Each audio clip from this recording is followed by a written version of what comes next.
cette session d'information, l'arrestation du secrétaire général du SINABEF suscite de nombreuses réactions syndicales. La principale fêtière des syndicats nationaux de l'administration malienne regrette la violation des libertés fondamentales dans notre pays et exige la libération immédiate de Hamadoun Ba. En vue de renforcer le stock de la banque de sang, 144 personnes ont participé aujourd'hui à une opération de don de sang à l'appel de deux organisations de la société civile. Solevo et l'association Al-Qaïda entendent collecter 1000 poches de sang pour le Centre national de transfusion sanguine. Ils étaient 100 candidats à la première saison de l'émission Yélé Hip Hop du groupe Renouveau. Durant une année, les jeunes rappeurs se sont mesurés devant le public et injurés.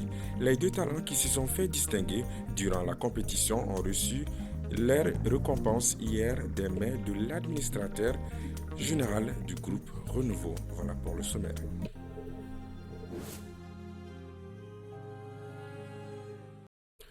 Bonsoir à tous et bienvenue dans cette nouvelle session d'information sur Renouveau Télé, la télé totalement vôtre. La fêtière des syndicats nationaux de l'administration malienne dénonce la violation des libertés fondamentales au Mali. Dans un communiqué de soutien au secrétaire général du SINABEF arrêté depuis le 5 juin 2024, le SINTAD rappelle aux autorités de la transition l'obligation de respecter les conventions fondamentales numéro 87 et 98 portant respectivement sur la liberté syndicale et le droit d'organisation et de négociation collective ratifiées par le Mali. Ce samedi, les banques et les stations sont restées fermées pour le troisième jour consécutif. Hier, vendredi, son secrétaire général a été auditionné et renvoyé encore à la maison centrale d'arrêt de Bamako.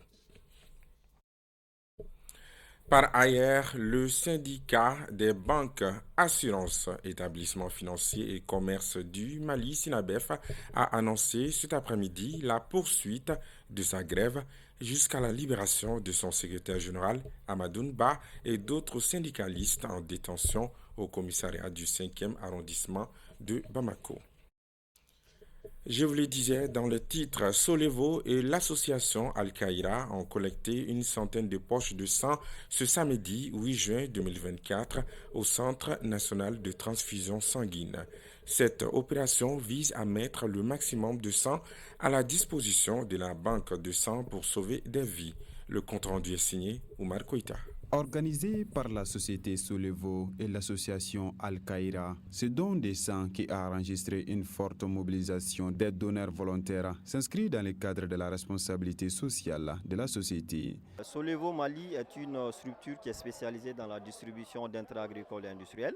Dans le cadre de la responsabilité sociétale des entreprises, Solevo, le groupe, je veux dire le groupe, donc, a mis en place un programme dénommé ESG.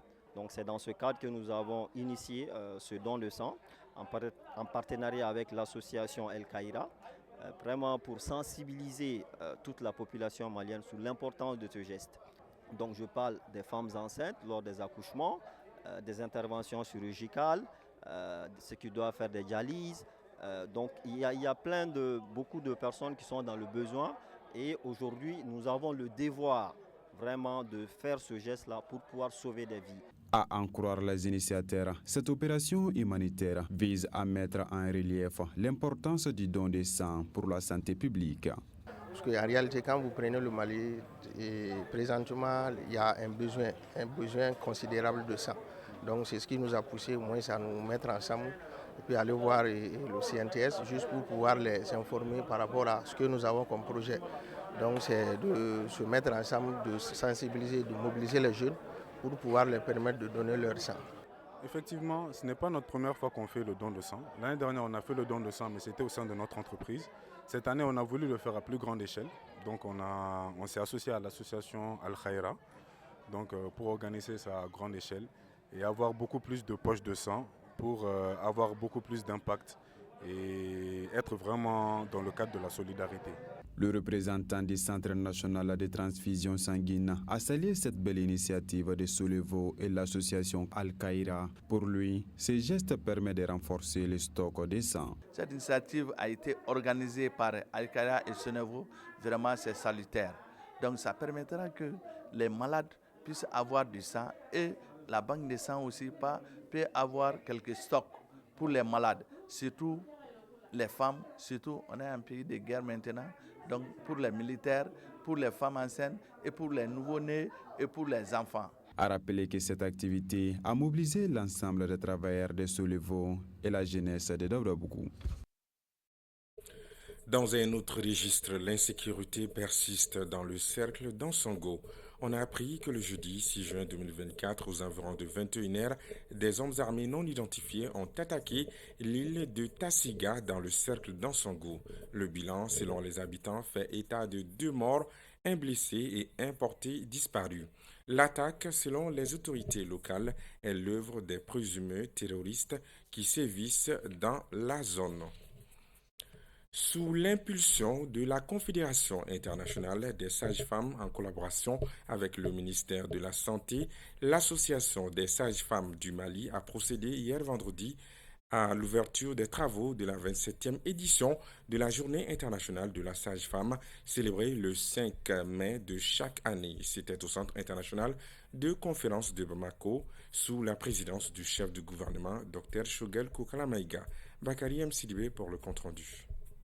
Décrétée par les Nations Unies, la journée du 5 mai, journée internationale de la sage-femme, rend hommage aux sacrifices consentis par les sages-femmes. Ainsi, à travers cette commémoration, la Confédération internationale des sages-femmes reconnaît les pratiques du sage-femme comme une solution efficace pour adapter le système de santé aux exigences actuelles du monde. C'est pourquoi le thème international de cette année, les sages-femmes, une solution vitale pour le climat. En quoi les sages-femmes en sont-elles une solution vitale? Grâce à leur savoir-être et leur savoir-faire, la Confédération internationale des sages-femmes estime que celles-ci sont en mesure d'adapter les systèmes de santé au changement climatique grâce aux ressources financières et matérielles fournies par les États et les partenaires. Les sages-femmes sont parmi les premiers recours dans les communautés isolées, surtout en temps de crise. Elles peuvent fournir jusqu'à 90% des services essentiels en matière de santé sexuelle et génésique et apporter leur expertise et leurs conseils aux femmes où qu'elles se trouvent. La crise humanitaire et santé maternelle, néonatale et infanto-juvénile, quel rôle pour la sage-femme? C'est sous ce thème que la journée est célébrée au Mali. Ce sous-thème rappelle les nombreux défis auxquels fait face cette corporation. Des défis qui nécessitent des accompagnements pour l'amélioration des conditions de travail des sages-femmes selon les partenaires techniques et financiers.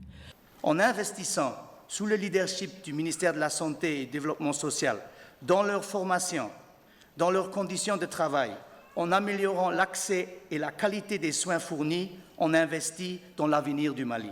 Elles peuvent constituer une ressource de qualité pour adresser tous les défis. La célébration de cette journée au Mali est un événement important pour le gouvernement au regard du rôle des sages-femmes dans la vie de la nation. Parce que vous êtes des championnes. J'aimerais vous dire ici, de tout mon cœur, que le monde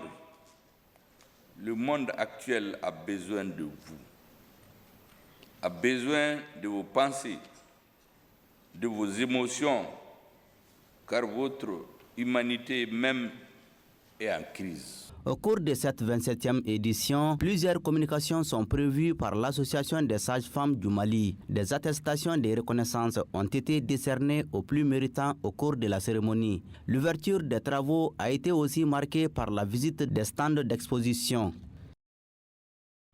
Dans le cadre de la mise en œuvre du projet Emploi et Entrepreneuriat vert par et pour les jeunes du Mali, plus connu sous le nom de Go Green, des compétitions de pitch ont été organisées dans le cadre de l'activité à Bamako, Mopti, Ségou et Sikasso du 5 au 7 juin 2024.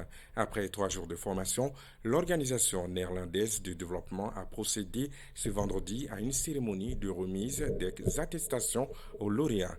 La cérémonie s'est tenue au centre de formation professionnelle à Sénou. Amadou Diarra nous en parle.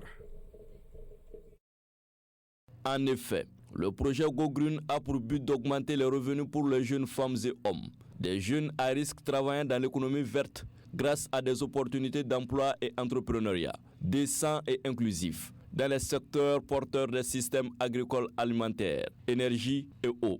Ainsi, dans le cadre de l'activité Green Youth Innovation Lab, des compétitions de pitch ont été organisées par la SNV.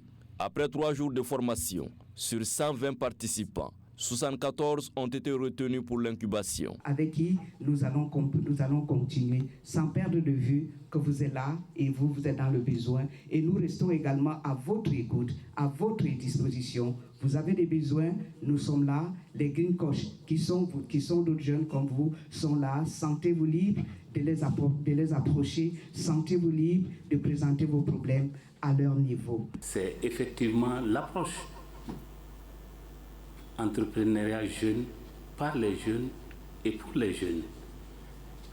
Je sais qu'au Mali, c'est une initiative, en tout cas pas la première, mais que fait partie des premières en tout cas, innovations au Mali. Financé par l'ambassade des Pays-Bas, le projet Go Green est mis en œuvre par la SNV et d'autres partenaires. Par cette cérémonie, les participants ont expliqué leur projet et ils ont également invité les initiateurs du projet à entreprendre les mêmes actions en faveur d'autres jeunes. Quant aux représentants du ministère de l'Entrepreneuriat national, de l'emploi et de la formation professionnelle, il a rappelé que l'initiative cadre parfaitement avec les missions de son département.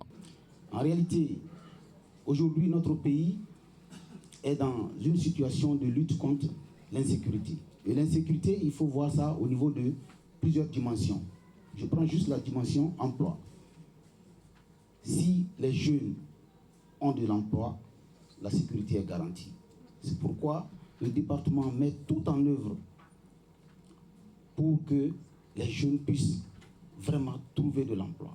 Et trouver de l'emploi, le moyen le plus rapide, c'est la voie de l'entrepreneuriat. En plus de Bamako, cette cérémonie de remise d'attestation s'est tenue également à Mopti, Ségou et Sikasso. Il faut souligner que ceux qui n'ont pas été retenus pour l'étape d'incubation seront toujours accompagnés, assurent les initiateurs du projet. 1 million de francs CFA plus un contrat de promotion et 500 000 francs CFA, c'est les prix remportés respectivement par les 2 premiers de la première saison de l'émission Yélé Hip Hop du groupe Renouveau. La remise des enveloppes et la signature du contrat a eu lieu hier vendredi 7 juin 2024 au sein du groupe Renouveau. Le compte rendu est signé Lassine Diakité. Initiée par le groupe Renouveau, cette émission avait pour but de découvrir de nouveaux talents du rap malien. Diffusée sur Renouveau TV, elle a mis en compétition plus de 100 jeunes rappeurs maliens durant une année. Financée exclusivement par le groupe Renouveau, les prix et les avantages accordés aux 2 lauréats de cette première édition permettront d'assurer leur promotion. Nous sommes arrivés au terme d'une première saison très très riche, une première saison qui en tout cas était à la hauteur. Donc il fallait les motiver. Donc, raison pour laquelle nous avons, en plus des trophées donnés au premier et au deuxième, nous avons également donné des enveloppes, pas que symboliques, mais des enveloppes qui leur permettent non seulement de pouvoir initier quelque chose. Donc, ceux qui vont initier dans le domaine de leur art vont être accompagnés également par des ténors du métier. Il s'agit alors des maisons de production qui vont les accompagner à mettre en place des singles ou même d'autres projets. Donc, et Renouveau Télé, pour sa part, va assurer leur promotion. Donc, mais il faudrait que la base soit rassurée, raison pour laquelle on va organiser des mini-concerts dans leur commune et également leur donner des opportunités d'être présents et fréquents sur nos plateaux. Donc ça, c'est extrêmement important dans la carrière d'un jeune artiste et nous allons garantir cela. L'émission Yélin Hip Hop a établi des critères bien définis qui permettront de mettre en évidence les talents de nos jeunes rappeurs. L'émission Hip Hop Yélin, c'était une émission entre underground. Donc quand on dit un underground dans notre jargon, ça veut dire les artistes qui n'ont pas eu les moyens de faire un album, de sortir à la télé ou d'avoir des clips. C'est-à-dire ceux qui commencent bas sont appelés les underground. Donc c'était un concours entre les underground, c'était de face à face de Kundo. Ils n'ont pas passé par ça. Les grands gagnants de cette première saison se réjouissent de sa victoire. Tout en remerciant le groupe Renouveau, le jeune lauréat invite ses camarades jeunes rappeurs à s'intéresser davantage à l'émission.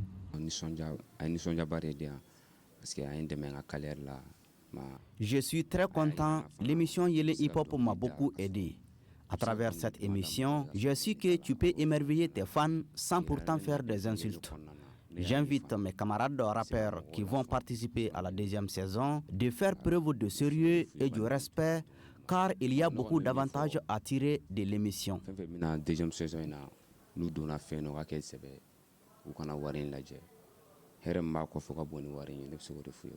Pour la pérennité de l'initiative, l'administration du groupe Renouveau sollicite l'accompagnement des partenaires pour la deuxième édition qui sera très bientôt lancée.